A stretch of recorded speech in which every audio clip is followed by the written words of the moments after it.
It is the 22nd of March 2021. It's quite a rainy one in the central part of Kampala city. I hope you carry an umbrella wherever you are, or actually stay home, because it looks like it will be a heavy downpour. Good afternoon. My name is Sharon, and welcome to UBC Lunchtime News.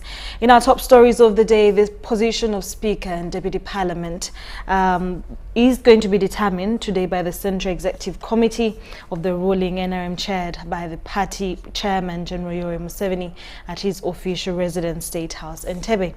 According to the agenda is a prior communication from the chairman of the party, General Museveni, who doubles as president of Uganda.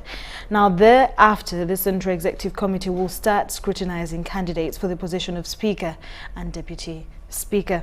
For the position of Speaker has attracted two candidates, Rebecca Kadaga-Litwala, who is the woman Member of Parliament for Kamuli District, and Jacob Olanya, who is the Member of Parliament for Omoro County in Gulu District. However, both are members of the Central Executive Committee of the ruling NRM, Kadaga being the Vice Chairperson for the NRM Eastern and Olanya being the Vice Chairperson for the NRM in Northern Uganda. This puts the vote of SEC between a hard rock and a hard surface. However, reports coming out indicate that the NRM Parliamentary caucus that is supposed to convene and tomorrow is likely to uphold the position of the Central Executive Committee of the party.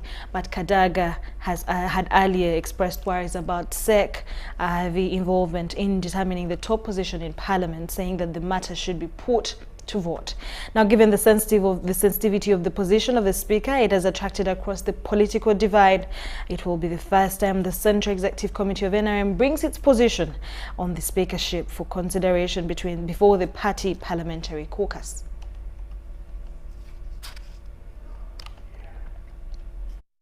In more news, Jacob Oboth, one of the aspirants for the Deputy Speaker's position, wants the NRM's top organ, the Central Executive Committee, to look at his competence and experience while deciding the NRM flag bearer for the position.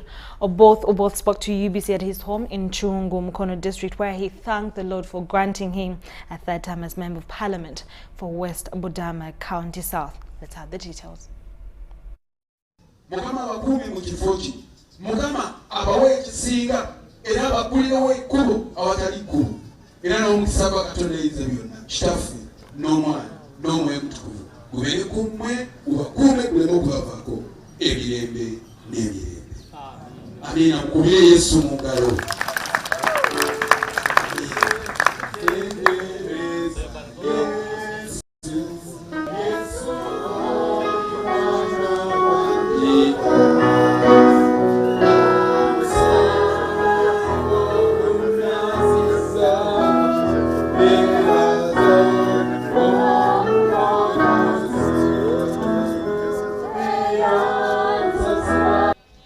As they review our profiles, I pray that God gives them the wisdom to see more than balancing the boat, to see capability, to see competence, to see skills, and to vote for that.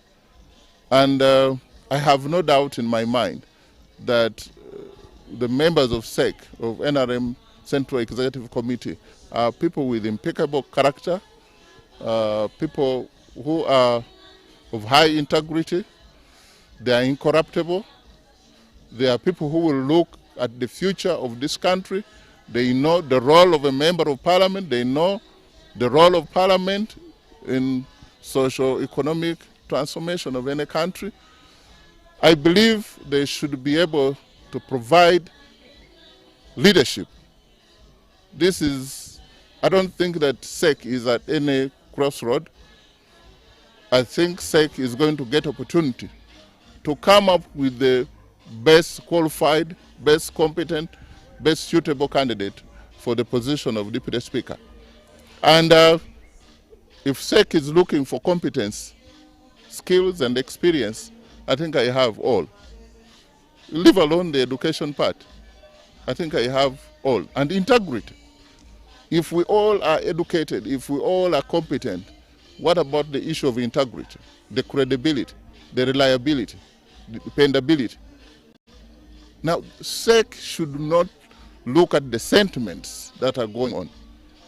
I want to appeal to the conscience of SEC and the NRM caucus to look at me as of both look at my profile, look at me whether I'm competent, I'm reliable, do I have integrity? I've chaired several committees in Parliament, and the record speaks for itself. So I am very confident that SEC will not ignore the wealth of knowledge and experience that I have. But should it be that they don't like the competence, which I doubt, I will not go against SEC decision. I am a very loyal person, and I'll just be a humble member of Parliament, and that's the greatest service to my people. That's what they elected me to do. But yeah, I will not fight anybody. I will not threaten that I will stand as independent. No, I will not do so, because I believe that floor 5 in Parliament, the office of Deputy Speaker, will be for both. And I pray it becomes so. Not for any self-aggrandizement. I think just to be given opportunity to add a brick in the nation building, given an opportunity to bring sanity back to that Parliament. I have witnessed the Speaker and Deputy Speaker having issues. As a Chairman, Legal and Parliamentary Affairs, no any other member of Parliament or contestant knows the dealings, the transactions, the businesses of Parliament, the affairs of Parliament than me, except for the current outgoing, the Speaker and the Deputy Speaker. I think I have been there, even for them, largely. When there is any conflict, I've been there.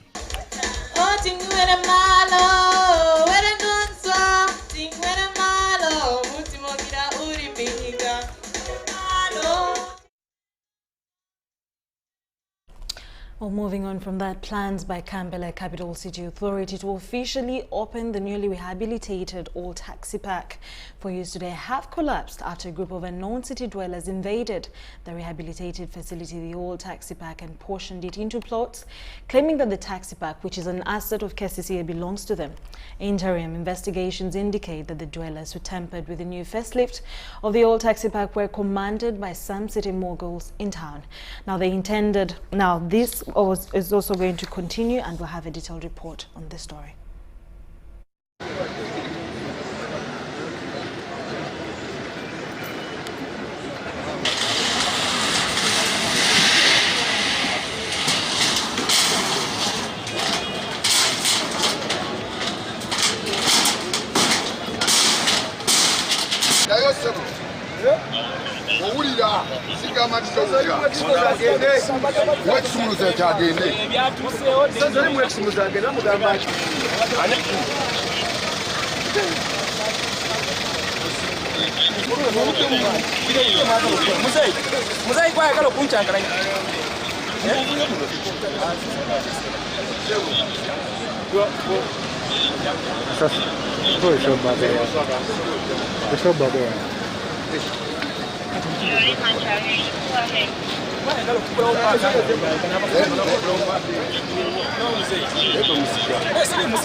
Zonna ze tulina katorogo report, parliamentary report, abasajja bano baali baffere naye ne bagamba nti babaweeyo ke babawa kiruma nnyo.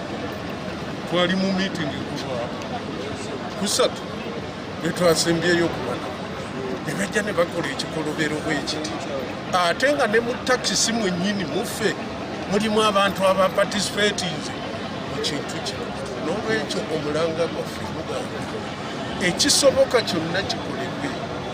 Eyatissa abantu waali, eyalagidde abantu waali, eyabapangisiza naye waali, ne beyaleese. Ku mulundi guno tulabeko nti waliwo ekikolebwe. Scuffle last night. Some people came here in a group of a number we are yet to establish, but police will establish for us. They were trying to subdivide this park into some parcels. But good enough, we got information in time, communicated to police, and police came and managed to repulse them, managed to arrest 3 guys. They are in custody, and police is investigating to get to the bottom of this matter, to establish who are the people behind it, what were their motives, why are they trying to cause this commotion, why are they trying to subdivide the park after the government has invested all this amount of money beautifying this park, looking nice as it is, with all this digital setup.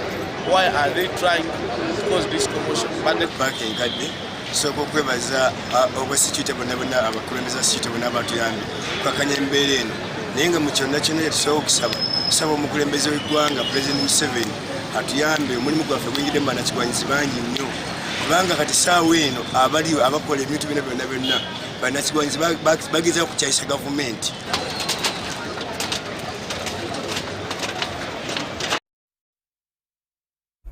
Well, interim investigations are going on and we'll get to know what exactly happens to the old taxi park.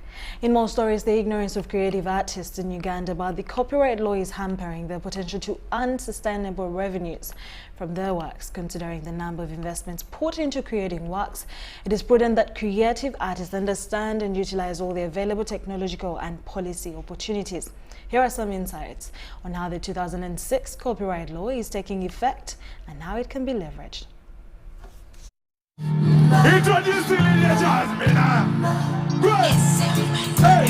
Lydia Jasmine again. The major challenge is revenue. You know, if you do not have revenue, everything becomes so challenging to you. Right from the recording part of it. If you do not have money, you cannot access the studio to go and record your music. If you do not have money, you can take a while to shoot a video. If you do not have money, your music cannot shift, cannot move, you cannot facilitate your movements here and there. And nowadays things have changed. You go to radio stations, you go to TV stations, wherever you meet, at least they want kitu kidogo, something small. You need to like put something there. It is important for everyone who is in content, film, music, skits, books, sounds, pictures, writing, skits, dancing, drama, theater, all those who create content, the first thing they should put in the back of their mind, okay, we create this content. Do we have a copyright legal framework, and are there institutions actually to protect this content? Then if we approach it from that end, everything will be easy because they will find everything in place. This entire situation has been a wake-up call for musicians because things like streaming, the whole music business in general is something we had ignored. There are so many artists who didn't have that knowledge, who didn't know how do I get my music on these platforms, or if it's there, how do I earn? It's the broadcast house supposed to pay me.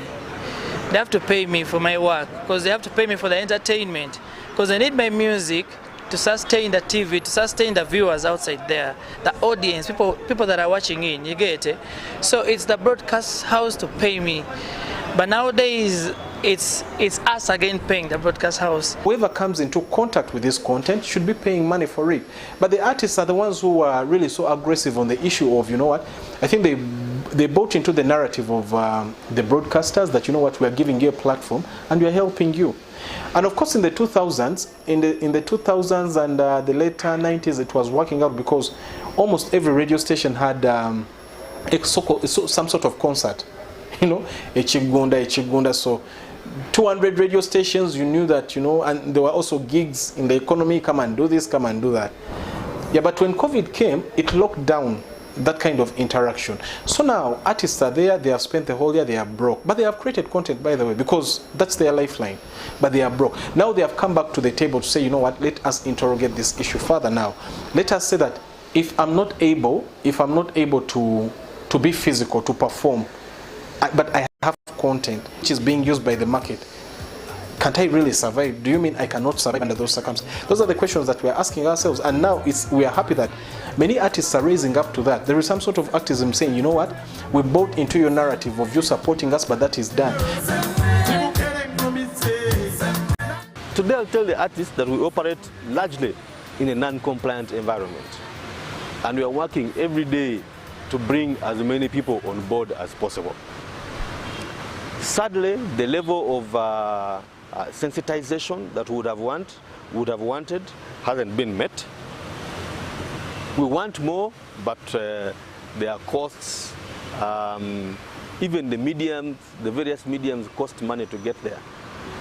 But most importantly is that the law hasn't got a punitive instruction so that we can punish those who use our products without paying for them. Imagine that somebody who has over 100 songs, how do you monitor the usage and how do you collect usage from that? So our role as UPRS is to go out there and represent the artists and collect from commercial users and put that money in a kitty, and then we distribute to them, the artists, the owners of the works, every so often. It takes a tripartite of agreements. UPRS licenses the user. In this case, the user is the TV station. That TV station is licensed by UCC. So that triangle there is what protects the artist. Well, the afternoon edition takes a short commercial break and we'll be back with our business story update.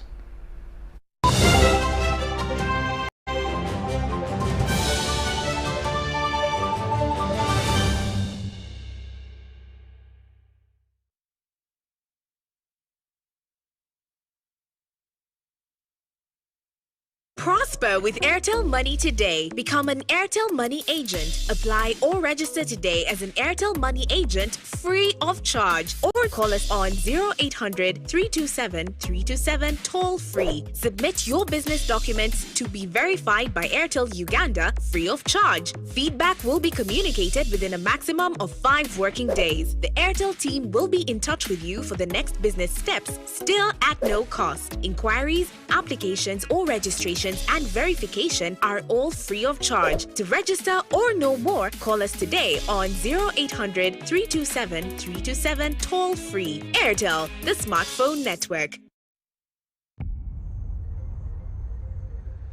What does it mean to be closer together?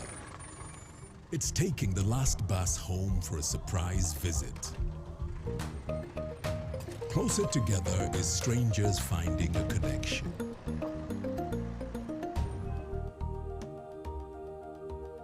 It's bringing home something much more than a box. It's the warmth of home, or the beginning of something new. There's magic in sharing the things that we love, because it's those things that bring us close together.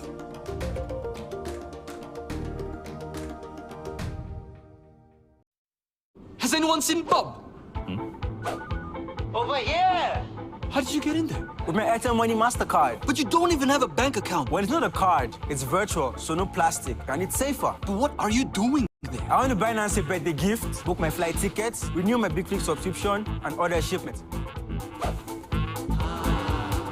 The Airtel Money MasterCard. It's not a card, but works just like one. Get one on the Airtel Money menu on your phone. Emiyoga program is a presidential initiative on wealth and job creation meant to financially empower excluded Ugandans to move them from subsistence to the money economy and market-oriented production through provision of capacity building and access to seed capital. The program is open to all Ugandans organized in parish-based associations and constituency-based SACCOs operating the following enterprises: boda bodas, women entrepreneurs, carpenters, salon operators, taxi operators, restaurant owners, welders, market vendors, youth leaders, persons with disabilities, produce dealers, mechanics, tailors, journalists, performing artists, veterans, fishermen, and elected leaders. If you are eligible to benefit from this program, contact the Microfinance Support Center today by calling the toll-free number 0800-201010 or 0800-120024. This message is brought to you by the Microfinance Support Center Limited, supported by the Government of Uganda.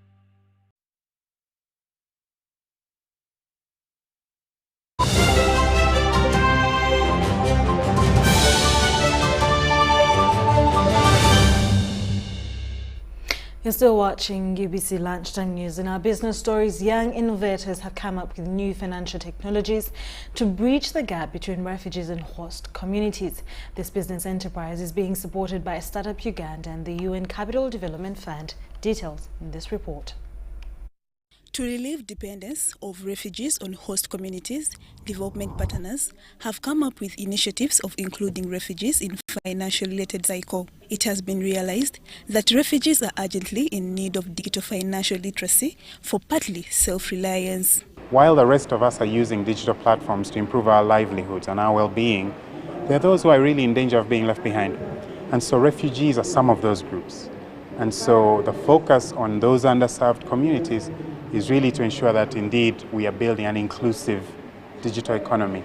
Young innovators have presented new ideas to provide financial health to the medium and small-scale enterprises in refugee communities. The focus is more on those which were exposed to the severe impacts of COVID-19. Each household has 3 household members because, like I said, this is a shared learning device. It means every 4 weeks, at least per household, we'll be doing at least 600 per month. And then by the end of the pilot, we're looking at around 3,600 beneficiaries. New innovations and micro businesses are prone to failure due to limited access of financial support. Startup Uganda is optimistic with these new innovations to provide relief to these vulnerable. In a country like Uganda, where we're still growing our digital movement, and there's so many infrastructures that needs to be worked on, so those ideas need a lot of human-centered design and an approach that involves their end users. Apart from refugees, stakeholders in these innovations are targeting to reach rural areas with new solutions to cater for agricultural and financial challenges of the day. Wanted to inform farmers on different things, and let's say they're already in groups, you can use this to basically as a shared learning device.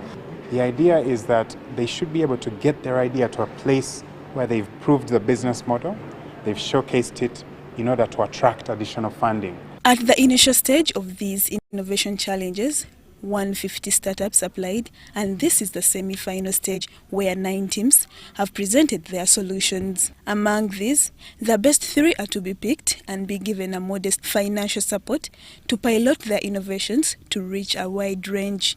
Lydia Chomkama, UBC News. Now, Uganda Investment Authority has embarked on the sensitization exercise of local investors in a bid to strengthen local investment in the country. Deputy Director of Business Development at Uganda Investment Authority, Peter Muramira, says a strengthening of local investment is intended to enhance the competition with foreign investment in the respective regions of the country. Details in this report. Uganda Investment Authority has started collaborations with the local leaders for the establishment of the district investment committees intended to improve and strengthen local investment. In the bid to promote local investment, the authority tasked the committee to identify land for construction of an industrial park in West Nile region, where industries can be strategically situated on the basis of economic activities. We are working hand in hand with local governments to ensure that we re-establish the district investment committees to establish what are called regional business development service centers. Regional business development service centers shall be the hotspot for facilitating, for monitoring, and for ensuring that the domestic investor is strengthened. During their field tour to the West Nile region, Peter Muramira disclosed that Arua is one of the strategic markets for Uganda's neighbors like South Sudan, Democratic Republic of Congo, and the Central African Republic. That Arua is at that point where it is the haven for over 4 markets. To the left, you have DRC, to the north you have Southern Sudan, up Central Republic and Chad, and to the left a direct route to Kenya. So our intention here in those few words is to ensure that the local development, the local investors feels that they are supported. We strengthen the domestic investor because there's been this perception that Uganda Investment Authority focuses only on foreign investment. Nonetheless, many local investors in West Nile have always complained of unreliable electricity, poor road networks to the markets, a matter that has in one way affected their business. Uganda Investment Authority has now pledged to set up an investment park in West Nile region.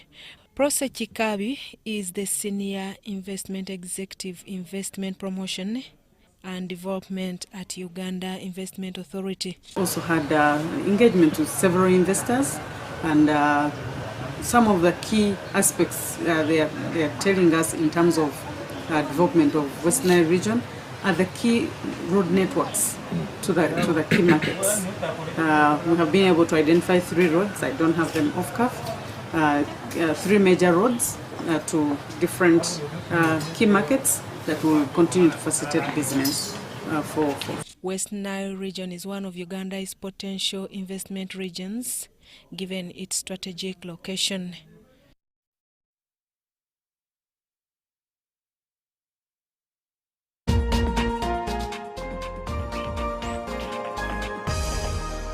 It has been 5 fruitful years of activity, legislation, collaboration and networking for the 10th Parliament. That I will at all times well and truly serve the Republic of Uganda. That my role as Deputy Speaker will be continue to execute with utmost diligence assignments given to me by the Speaker and this august House. 99% of the people told me not only to touch the Constitution, but touch the Constitution and touch and squeeze this Article 102B out of the Constitution. We must have enacted over 112 bills. We will continue to intensify and deepen our engagement with Africa. The 10th Parliament hosted a series of conferences, notably the 64th Commonwealth Parliamentary Conference in September 2019. If you have elected people set up to be part of the delivery mechanism of services to the people, effectively, then they have to have the right knowledge. Then they have to have the right set of skills to be able to do that. We were able to open up the Parliament to the public, and we have had an annual Parliamentary week.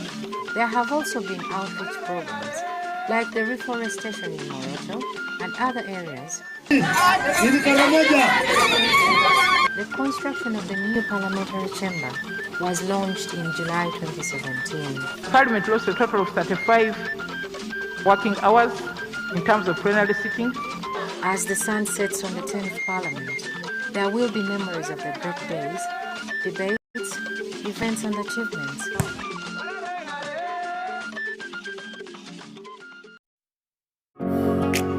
It's no secret that ICT makes learning easy. The strides made in our field couldn't be possible without it.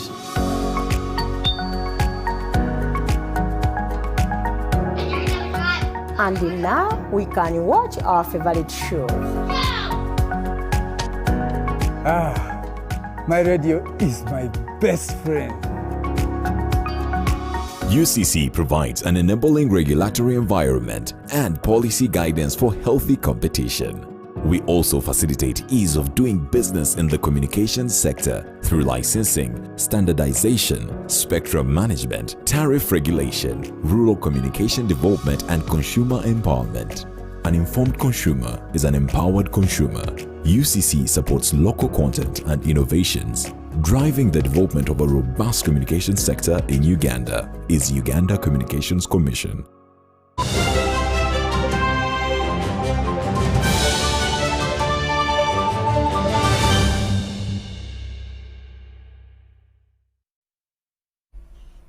Well, that's all we had for you for now. Thank you so much for watching UBC Lunchtime News with me, Sharon. Kyomugisha. Have a good afternoon.